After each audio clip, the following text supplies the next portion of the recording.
Oh, asan na yung mga yon? Ewan ko ba kung nasa na sila. Kanina ko pa nga sila din hinihintay eh. Ito na. Oh, ano, kayo pa talagang nauna na eh. Ako tong panganay, kayo pang naunang dumating. Walang panganay, lalo na pagdating doon sa usapin doon. Oh, dito na pala kayo lahat. Sino pang wala? Ano? Kompleto na kayo? Dito na ako. Hoy, ako pa. Nakalimutan nyo na ako?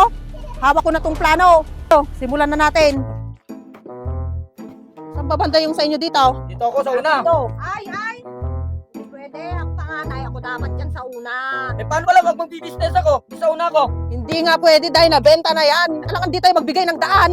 Basta sabi ko na ako sa akin yung dalawa at magbi-business ako, ha? Hindi naman pwede ang sinasabi mo. Dito, ang pwesto mo. Paano naman kami? Eh di wala kaming dadaanan. Dito ako. Kaya tumigil-tigil ka. Ay, mas lalo naman ako. Hindi ako pwede sa likuran. Dapat sa harapan ako. Kasi yung bahay ko, malaki yung tatatayo ko.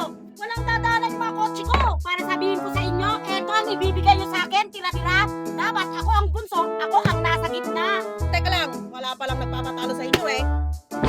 Ayun. Sige. Ako ang lalaki dito. Malaki dito. Bayan na to. Sasabayan ko na rito. Ganyan ang usapan ninyo, ha?